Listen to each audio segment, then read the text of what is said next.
is the second generation of the Skoda Kodiaq and the key is very familiar. Unlock the car, lock the car, and this is to open the boot of the vehicle. I expect a better key. I mean, this kind of become boring now. Anyways, coming to the car, or rather the cars, because this is the top variant, the LNK, and this is the lower variant, the Sportline. This one misses out on a lot of kit. There's no 360-degree parking camera here. No park assist either, obviously, because it does not have the 360-degree camera only. Then how will we be able to see what's around it to give you the 360-degree parking camera function? Meanwhile, this one also misses out on seat ventilation, seat massage, drive mode, so a lot is missing here. But because this is the Sportline, it has got a sportier treatment with the gloss black finishing. This one gets dark chrome, so this is more corporate, this is more sporty, and this definitely looks better to me simply because the alloy wheel design is way better here. Look at the design of the alloy wheels. It looks like alloys. This does not look like alloys at all, although you can remove this aero panel here, but the Skoda logo also comes out right there. In fact, all this has been done to improve the CD value, which has come down from 0.33 to 0.28.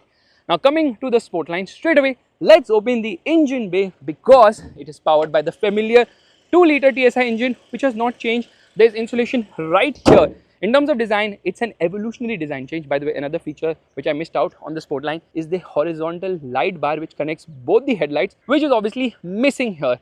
And this is actually the low beam. This is the DRL. This is the high beam. The high beam is on right now in this particular car, which you can see. There's a provision for a towing hook. There's a radar, not for ADAS, because ADAS has actually been disabled for India because it's Euro spec. However, the Tiguan actually gets ADAS, which works in India. It does not work here because Skoda has disabled ADAS here, which is quite funny because if VW can do it, why can't Skoda? See, the camera is missing here. So there is this sort of, I don't know what you call this, a dummy. Here you obviously get the camera and the bumpers are the same. Almost everything else is the same, but this has this gloss black finishing, which obviously looks better. The DRL does not get the animation function at the front. This is an air curtain, which is very much functional, and there are openings in the bumper. There are 6 parking sensors. Actually, this car is having 4 parking sensors. This one has 6 parking sensors because this one obviously has self-park. And it says Skoda crystal lighting on the inside, so matrix LED lights as well. There is a camera for lane keep assist and a rain sensor, which is not working. Is there a camera? No, there's no camera here. I think they have removed that particular thing because obviously ADAS is not functional here. Coming to the side of the car, first and foremost, this blue color looks nice. This car is available in 7 colors. However, there are some colors which are exclusive to the Sportline, and there's a color which is exclusive to the LNK, which you will see in this video as the B-roll. Meanwhile, the tire size happens to be a 235, 55, 18. I like the alloy wheel design here. It's not great, but compared to that car, definitely this one looks much better. Says Sportline here and gloss black finishing right there. This is very much functional, can take 75 kg of weight. Ground clearance is 155 mm, and there are request sensors on all the doors. If you have the key in the pocket and you approach the car will automatically unlock. And if you walk away, it will automatically lock. Sportier seats here, yeah, the sport seats are there. Meanwhile, this is actually a storage for keeping all the crumbs from your snacks. Just kidding, this is basically to extend the under thigh support. Get sportier aluminium pedals here, a sportier 3-spoke steering wheel with Sportline written right here, and obviously the seats are also different. So that's largely the difference when compared to the LNK. Meanwhile, you again have the same blackish treatment on the interior at the rear too, and that's about it. Almost everything else is the same. C-shaped tail lights. However, you get a different bumper with this sort of a fake exhaust treatment, and all the logos are blackened out here, including the Skoda logo, even the Kodiaq logo. Here it says it in dark chrome. Meanwhile, the exhaust is somewhere here. Can you see the exhaust? If you can't, it's your problem, not mine. Deal with it. So yeah, now if you notice how different the bumpers are, the rear bumpers are different. Everything else is the same here. It gets dynamic swipe indicators. Yeah, you can see the dynamic function here. Rear wiper washer, high mounted stop lamp, and you also get a shark fin antenna. So basically there's a rear spoiler which has been given.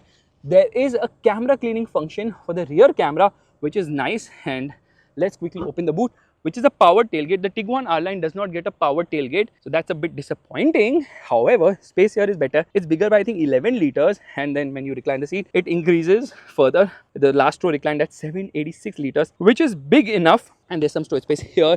Okay, let me show you another cool feature of this car, wherein using the button, I can actually move this. So I am just moving the Sportline like that.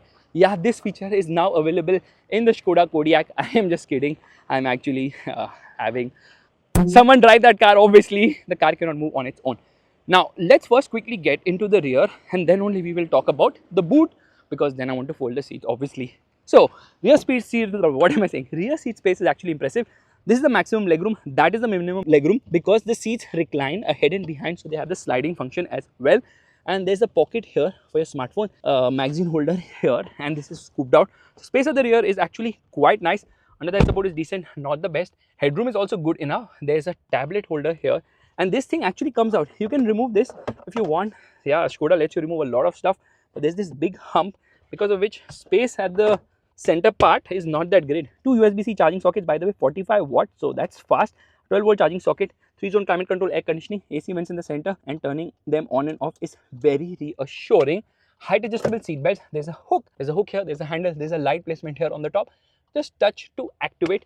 That's nice. So this is pushed all the way ahead. In fact, this is completely upright. This is reclined. So yeah, you have a slight bit of a recline angle as well. 2.5 cup holders here. In fact, this happens to be a 40-20-40 recline. So you can put this seat down depending on how much space you want. That's kind of nice. Easy to move the headrest up and down here. There's a sun blind, which is kind of nice because obviously it blocks the sun. And then it has got acoustic glass to reduce the amount of sound which comes from outside. It also has a privacy glass, which is a very European thing. Build quality and all is nice. A lot of hard plastic lower down, but leather treatment on the top. And I like this treatment. I like the way the door handles have this nice arrow. So yeah, that's quite well. I mean, good amount of space. That's impressive, and a lot of practicality in terms of storage. It also comes with this sort of a dustbin, which is very easy to use because you just change the plastic. Yeah, simply clever features in this car. The most clever feature in this car is obviously this one, the door edge protector. When you open it, it comes out. When you open the door, it ensures that it protects the doors. Now, in order to get to the rear, it's a bit of an issue. Firstly, it gets ISOFIX child seat mounts, so you can put the seat down like this. Actually, to get into the rear, you should push it like this, and takes a lot of effort. But there we are. Finally, let's get into the third row. And I am sorry to say that even though Skoda claims that they've improved the space at the rear, under thigh support is really very poor. You sit in a knees up position, and overall space is good if the second row is moved all the way ahead. Headroom is not good for someone as tall as me.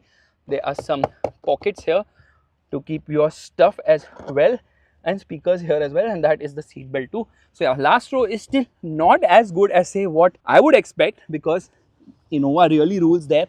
I mean, at least it has slightly better space at the rear, but Skoda is like, we have improved it. I kind of doubt, but anyway, you can see there is no space right now because I moved the seats all the way ahead. By the way, the length of this car is increased by 59 mm, so this is almost 4.8 meters long. The wheelbase is almost 2.8 meters. Wheelbase has not increased. The wheelbase is the same as before. They did not need to increase the wheelbase at all because obviously the wheelbase is already big enough. So this is parcel shelf. Spare wheel is smaller, 145, 80, 18 or something of that sort. That is jack. This is the partition thing. This is sourced from the United Kingdom. And this is the warning triangle. There's a net as well. There's a light placement here. Let's put this back up. Not to put the seat down, all you need to do is, oh no, that is to pull it up. To put the seat down, you just pull it like this, and I've ended up pushing the second row seat. So to put the seat down, you do it like this actually. So things you need to learn a lot. And this attaches on the top. So yeah, very practical car in that regard. There's a 12-volt charging socket. Yeah, you pull this and there the seat reclines, or rather folds, and this is a power tailgate. There's a light here. I press a button and there it shuts. This feature is missing in the Tiguan R line, surprisingly, and the C-shaped tail lights look quite nice, but again, very evolutionary design here when compared to the older model. And obviously, it comes in petrol engine only. Get this body cladding as well, which runs through the car just to reduce the visual bulk. The mirrors obviously get heating, memory, and all that.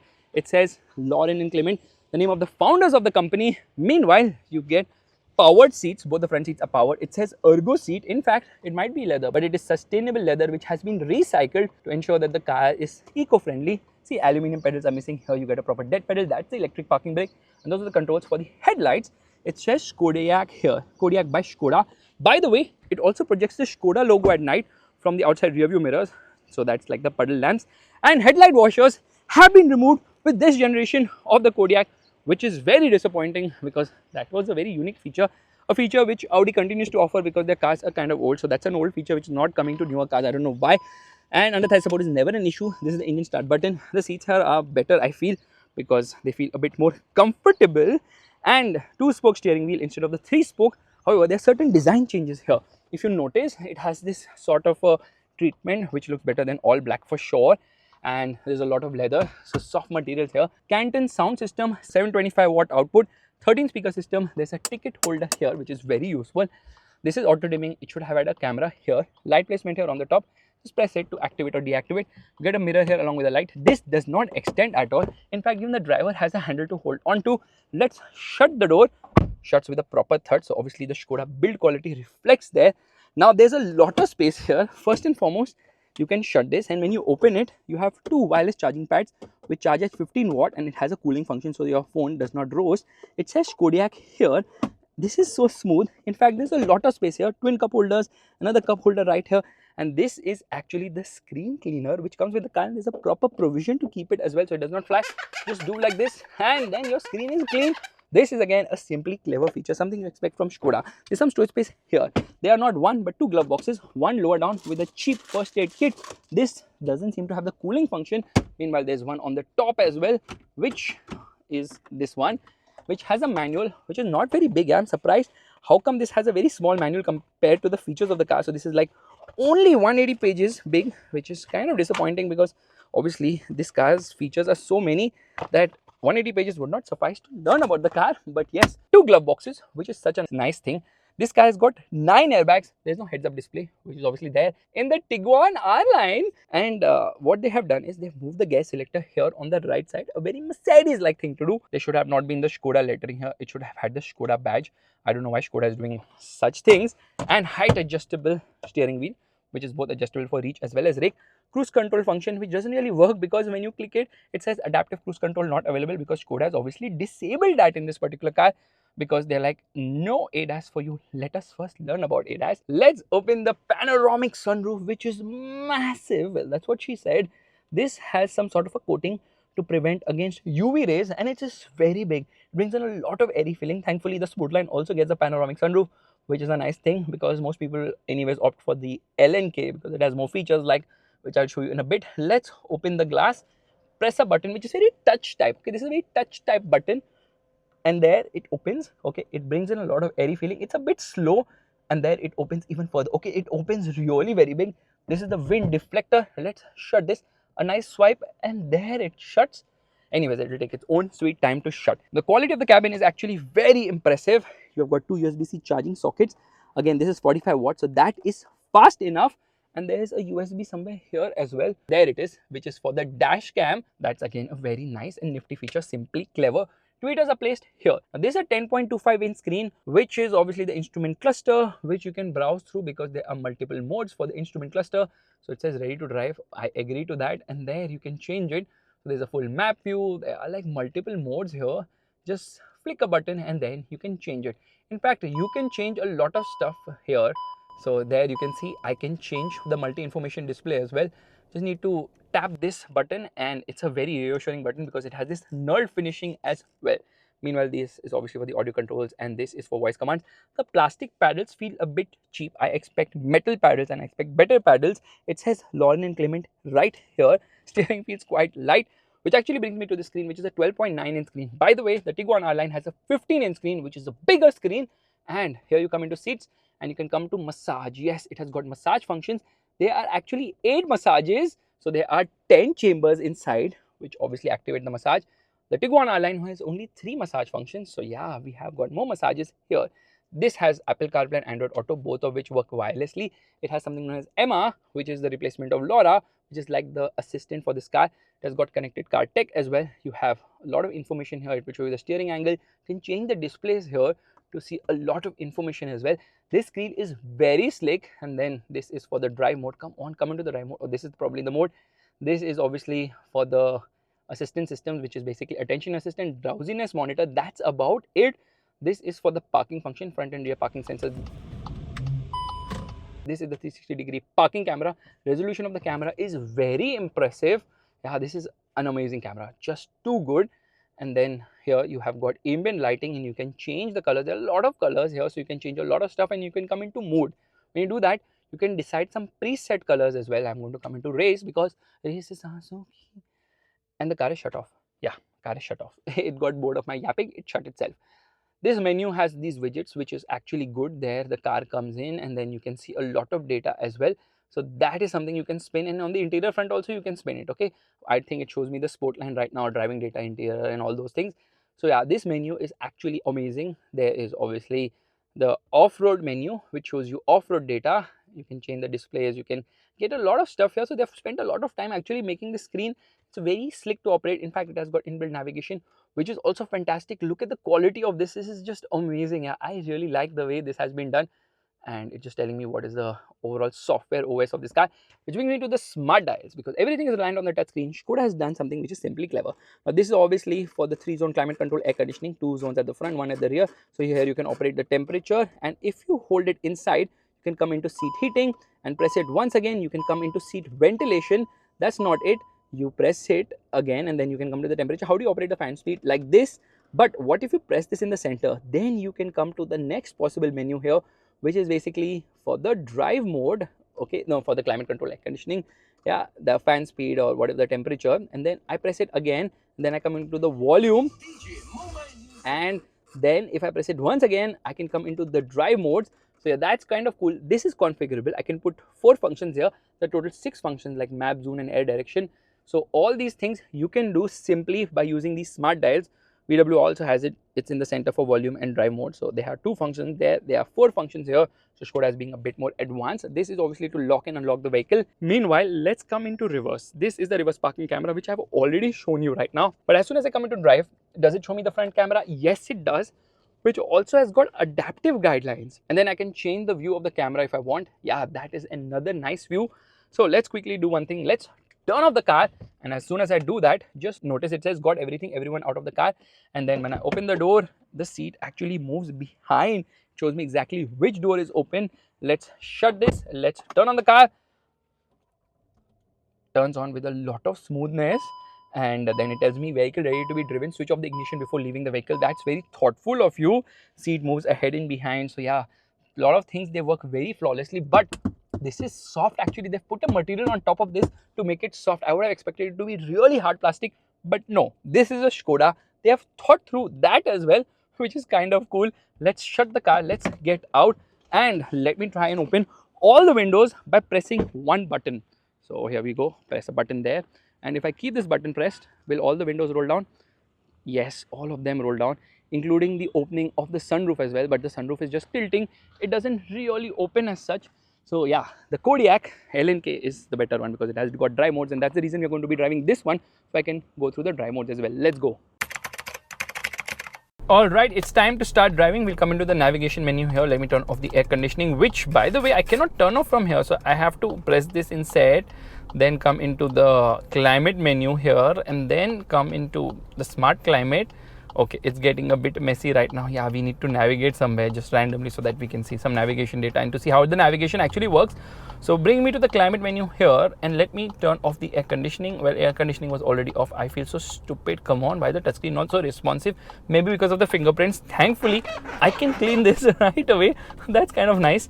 And let me quickly come into the drive modes, and we are going to come into the sport drive mode right away so that off-road mode got activated. We are in sport mode.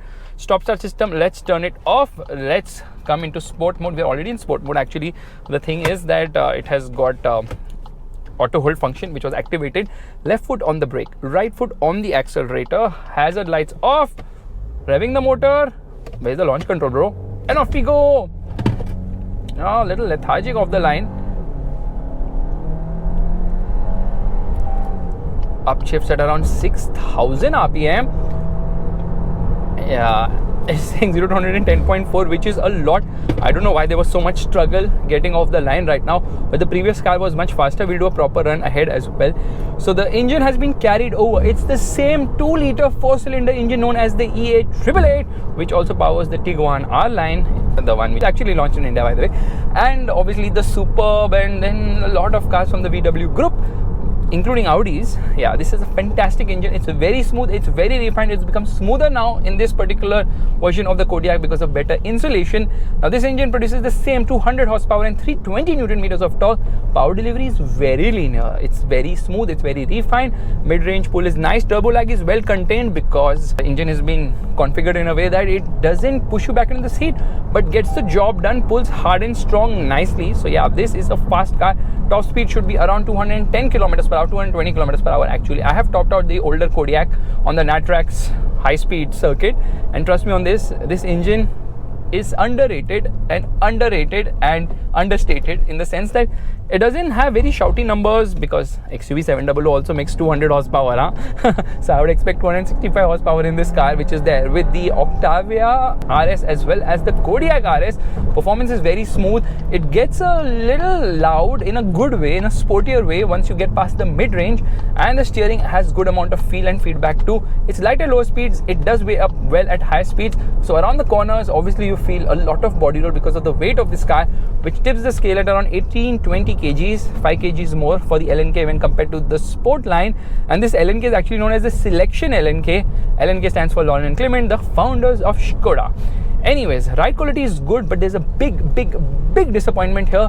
They have removed DCC, which is Dynamic Chassis Control, which was offered with the previous generation of this car, and it is offered in the Tiguan i-Line as well, because that is basically adaptive dampers. So depending on the drive mode, the damping changes, which means in comfort mode, the car is quite comfortable. In sport mode, the car is quite dynamic because the springs, the dampers, they obviously tighten up. Here, it's missing, and it's a big miss. But Skoda says that majority of the buyers end up giving the car to the chauffeur, so DCC is not needed. I feel otherwise, because I feel with DCC, when the driver drives on comfort mode, you're more comfortable, especially at the rear, because the ride is a little worse at the rear when compared to the front for any car, because that's how the design is, right? Because you're almost sitting on the wheel. Here the wheel is far ahead, so when you're sitting at the front, you don't feel the jolt immediately. At the rear, you do feel it quite fast, and the suspension is on the stiffer side, and that's an inherent trait of most European cars or cars from developed countries, because the roads are very nice. Our roads are never nice, so we need a better suspension. Although ride is good for the most part, it does feel on the stiffer side. As you speed up, it obviously flattens out beautifully well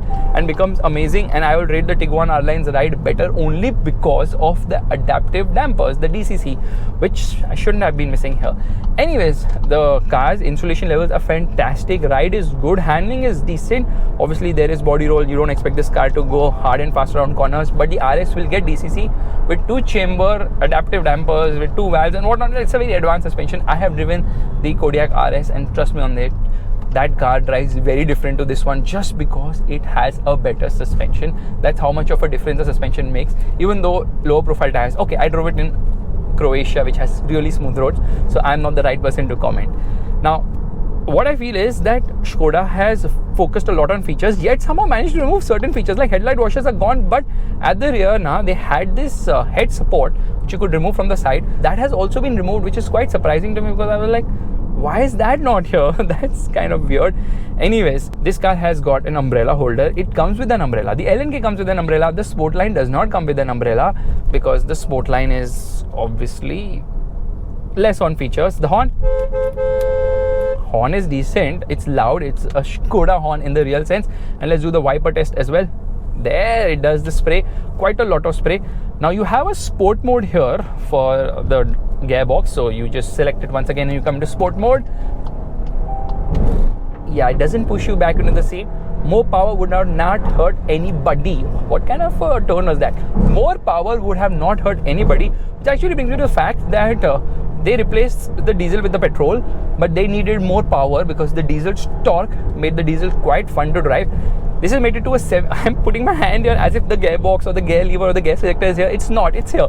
So this is made it to a 7-speed dual clutch automatic gearbox, which is quick with shifts and gets the job done in a good way actually. Not just the job done, it does better than getting the job done, because the shifts are smooth, it's eager, and you've got paddle shifters. You want to make your own shifts, which actually brings me to the drive modes here. So there are 6 drive modes. There's obviously an eco drive mode, there's a normal drive mode, there's a sport drive mode, off-road, snow, and individual.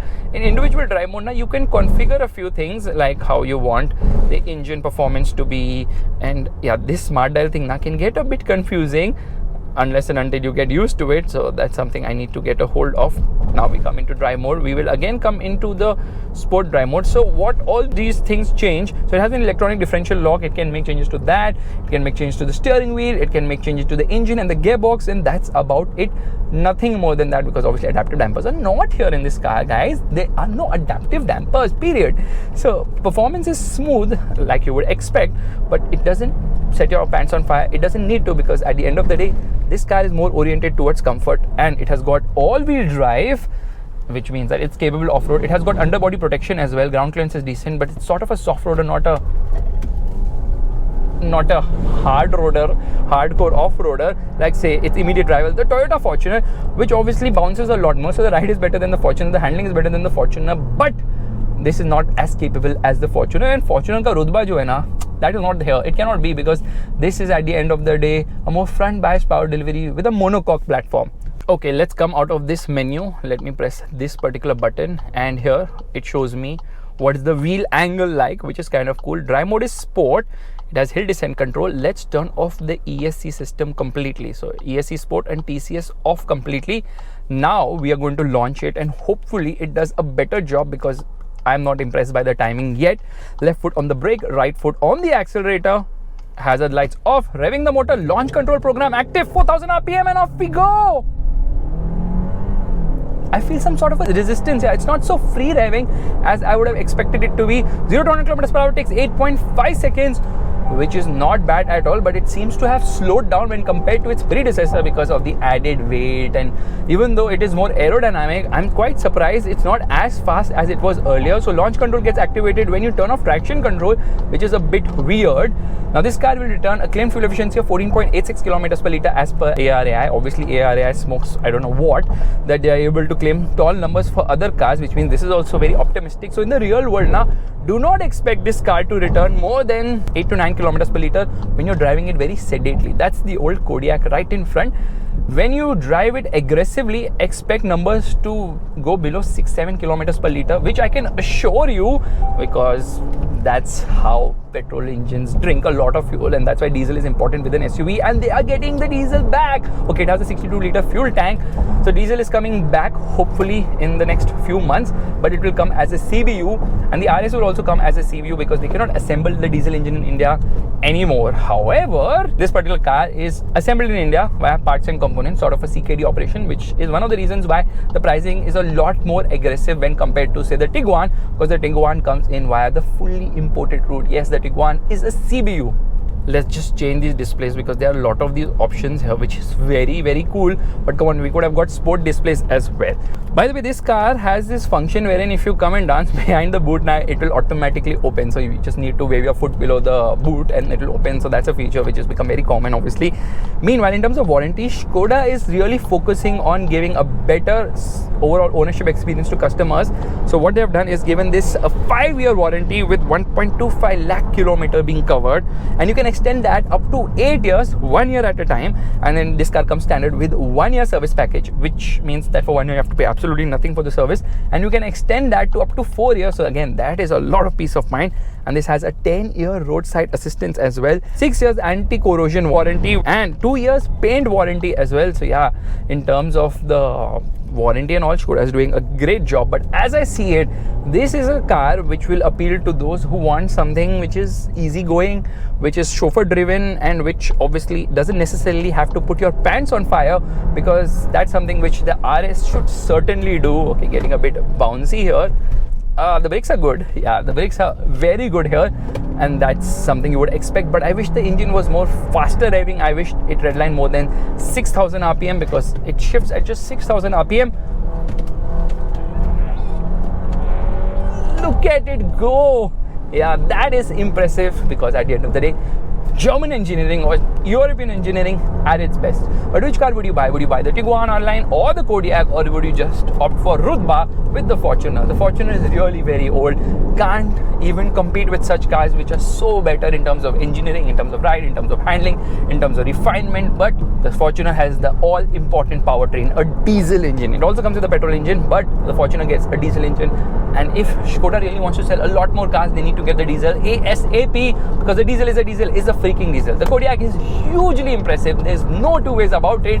But with a diesel power plant, it could become game-changing for Skoda in that segment. So if you like this video, make sure to give it a thumbs up. I don't even realize what speeds it's doing here. That's so smooth and refined, and the engine pull is like so good. But there is no manual control of things, because see, look at me. I have done the manual shift using the pedals. It will still upshift. Even if I decide I don't want to do it, it will still upshift, so it's not giving me complete manual control of things. And on that disappointment, it's time to end. Thank you so much for watching. If you like this video, make sure to give the thumbs up. That's a like button, and also subscribe to the channel. I will see you guys in the next video real soon. Bye-bye.